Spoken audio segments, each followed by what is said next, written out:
favorite moments from this last year was when my son came home shouting that he was the birthday boy at school. He was so excited about his sticker and his hat that he got, and funnily enough, it wasn't even his birthday.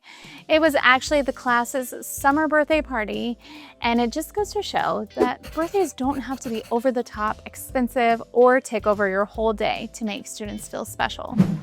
In this video, I'm going to share student birthday ideas that are actually realistic for real classrooms. Nothing over the top or that empties out your wallet, just simple, low prep ideas that help students feel celebrated and remembered on their special day. And make sure to stick around until the end because I'm going to share the one birthday idea my students loved so much, they literally made sure I never forgot when their birthday was coming up. Let's make this year about birthday moments students will actually remember.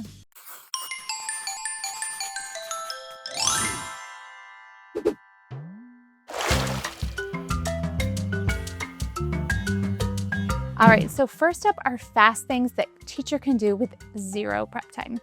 So some ideas would be a birthday crown, headband, a birthday button or a lanyard, or even like a sticker.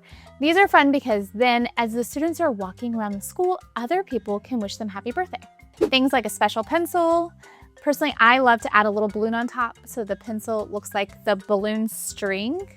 A birthday song during morning meeting, a birthday chair decoration. My mom actually made me one of these and my kids loved it. Birthday shout out on your board or slide so that when they walk in, they see that. A teacher note on the desk. They can be line leader for the day, choose all the brain breaks for the day, sit by a friend, birthday bookmark, or even a homework pass. Students mostly remember attention and recognition, not necessarily how much money you've spent. So just remember that you don't need to do all of these things. You want it to be manageable to do for every student all year long.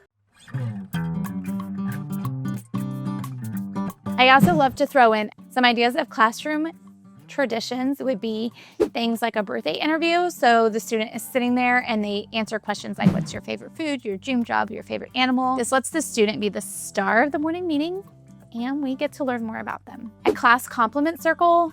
This can really be a lot trickier at the beginning of the year, but it is a great way to build a positive classroom culture. A birthday book. Each student fills out a page and then all the pages staple into a book. A birthday dance party for 30 seconds is one of my favorites. Birthday timers. These are special timers that we only use when it's someone's birthday. And if you want, you can actually try them for free and the link is in the description below. And finally, the thing that my classes requested most are birthday cards from classmates. We would spend our first 10 minutes of class making cards for the birthday boy or girl.